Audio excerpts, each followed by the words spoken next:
Am I live? Yes, we are. Good evening, ladies and gentlemen. I am here once again for Pastor Carrick, and we're still talking about Christian morality. I know, yay! No, I get it. So, before we start, I want to pray, and then we'll get into this, the first and the second commandment. All right? Lord, I just want to thank you for today, and I want to thank you for my lovely tech lady helping. And I want to thank you for the ability to share your word with the world. Amen. All right. 10 commandments are found in Exodus 20, verse 1 through 17. We're going to focus on the first two commandments, and the first of which is found in Exodus 20, 1 through 3. And God spoke these words, saying, I am the Lord your God who brought you out of the land of Egypt, out of the house of bondage. You shall have no other gods before me. So this is our first statement of morality, right? And in the first two verses, God is saying a couple things. Mostly, I'm Yahweh. I'm the God Most High. I'm the one who said, let there be light, and there was. He is the great I am.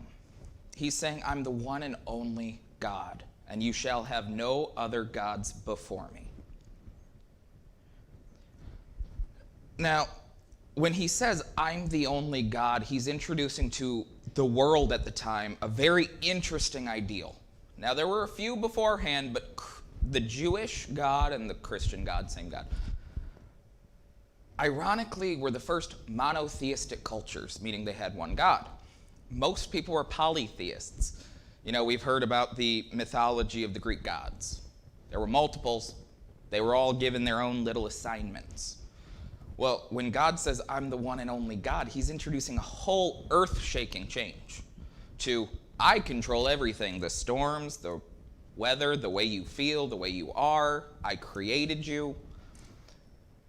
And it kind of shocked a lot of people. It kind of threw some people off. Now, how does this relate to Christian morality?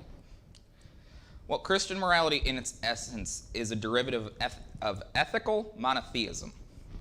Big words, simply put.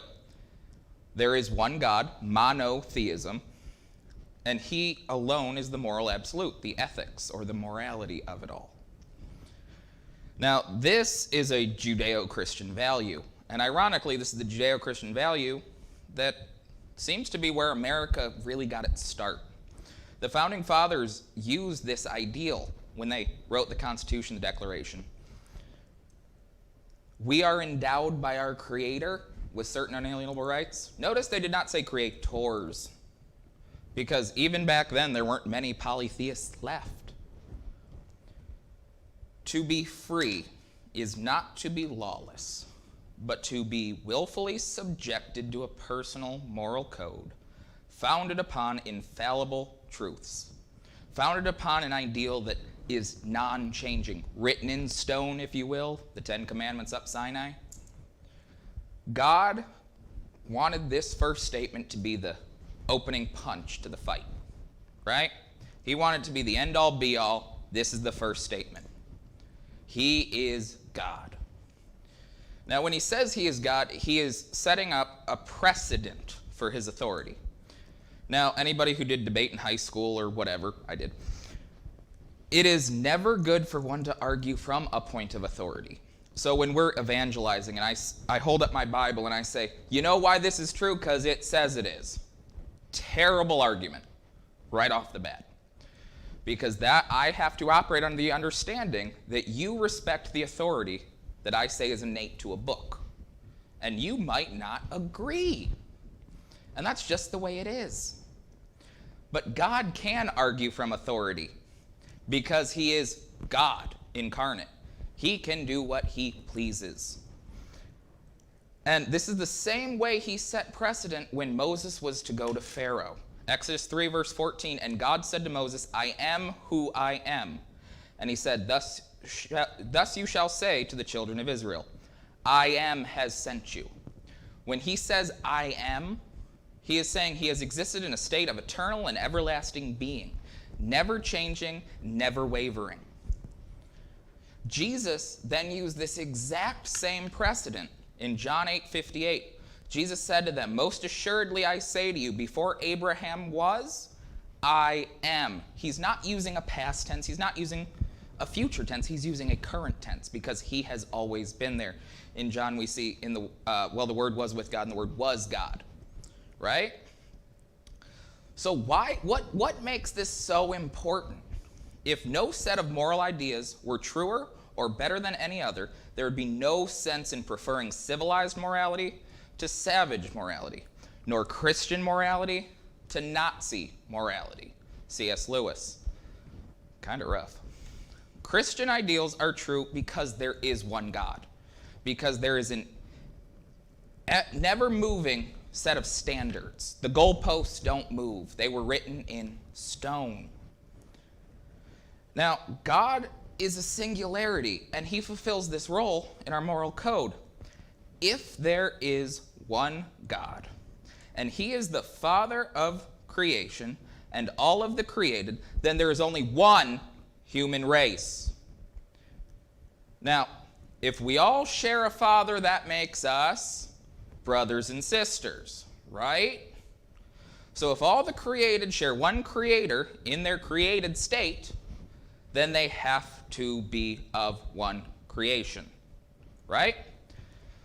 So for some people out there, you need to be reminded, black, yellow, white, red, or purple, we're all brothers and sisters. There is no such thing as one race, one group of people is better than another. There can't be, because we were all created by the same creator. Now, this is one of the many statements that outlines where God in the Old Testament outlawed our traditional ideal of slavery. Now, there's a few other within the Ten Commandments, but this one specifically. Now, there are plenty of people out there who are going to disagree with me. That's just kind of standard. Especially with the same old argument. Well, if God is good, and God is never changing, and we're all the same people, then why, oh why, did he allow the Israelites and commanded the Israelites to annihilate people? I'm going to say you don't know how to read, or you're cherry-picking verses, which is never a good idea. Now, the most common is Deuteronomy 7. When the Lord your God brings you into a land which you go to possess and has cast out many nations before you, the Hittites, the Girgashites, and the Amorites, and the Canaanites, and the Perizzites, and the Hivites, and the Jebusites, 7 nations greater and mightier than you, and when the Lord your God delivers them over to you, you shall conquer them and utterly destroy them. And that's where people stop reading. They don't care about the next idea. They don't care about the next statement, because that fits their idea. This is why we need personal study. This is why you cannot listen to somebody like me standing at a pulpit and pontificating on their version of this and not go back and double check. Because the verse continued with verse 3. Nor shall you make marriages with them. Wait. God said to utterly destroy them, right? I was there for that. I read that, right? But then he says don't intermarry with them.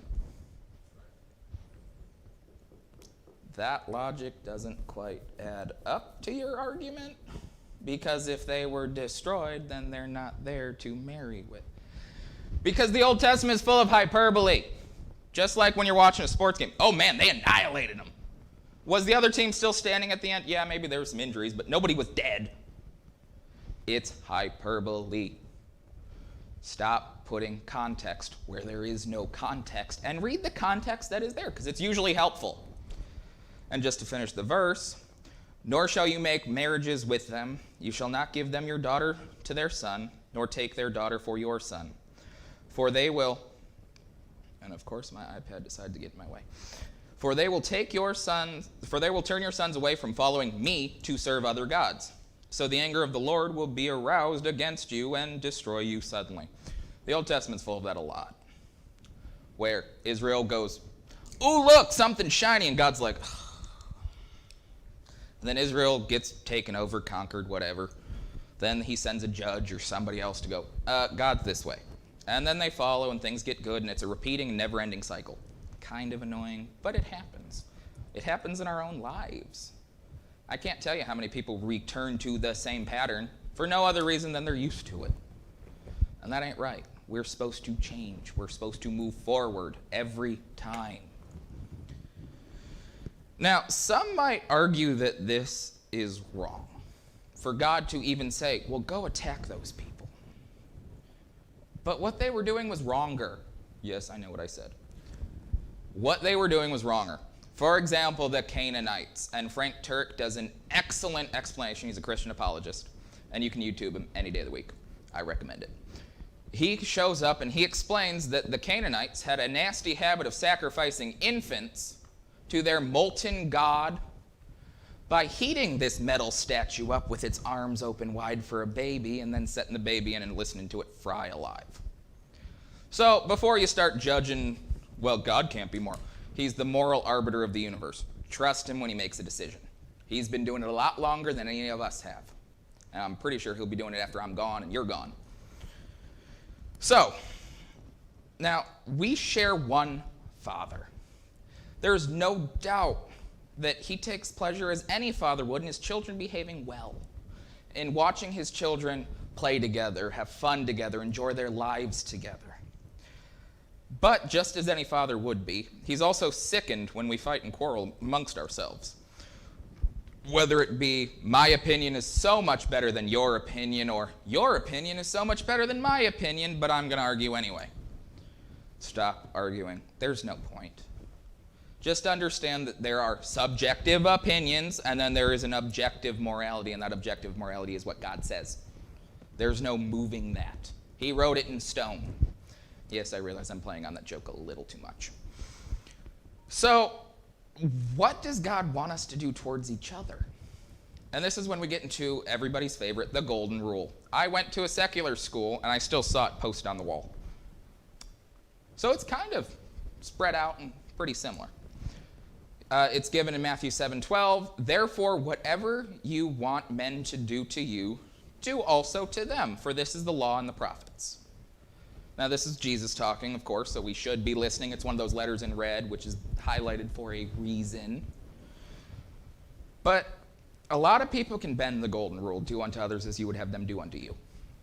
Because they'll take that line, well, that guy treated me terrible, so if I'm using the golden rule, he wants me to treat him terrible, and that's how I'm going to justify my sin today. Stop it. And I know we're not Jewish, we're Christians, but I'm going to take a Jewish teaching from the Talmud. Hillel the Elder was born according to tradition in Babylon at 110 BCE and died at 10 CE, right? He was a Jewish religious leader, a sage, and a scholar. He helped write the Talmud, which is the central rabbinic text of Judaism, right? A quick, terrible explanation so nobody has to go Wikipedia this later. It's like the Torah, the first 5 books, part 2, right? So he was challenged by a convert who was a Gentile, who asked that the Torah be explained to him while Hillel stood on one foot. The Gentile dismissed this entire man. Hillel accepted this question, converted him on the spot when he did this. Now I'm going to demonstrate, so I'm going to get on one foot and hopefully I don't fall because that's just going to be funny on YouTube. Right? What is hateful to you, do not do to your fellow. This is the whole Torah. The rest is explanation. Go and learn. And that is the silver rule. What is evil to you, do not do unto others. So if I don't want you to stab me, because that would be evil to me, I probably shouldn't go stabbing you. If I'm being rude to you, or if you being rude to me was mean to me, I really shouldn't be rude to you. Following? It's kind of complicated, right? Now, this silver rule kind of clears up that little gray area we had, because now it's not what they did. Now it's what you do, right? And Christian morality is the heart of our God. It's the ideals that he wants us to try to attain. And that is exactly why we need to study this. We need to know this. We need to learn it. And I'm not saying point blank memorization, because that ain't learning it. I'm saying, I don't care if you can quote me the 10 Commandments. Can you quote me what they say and what they mean?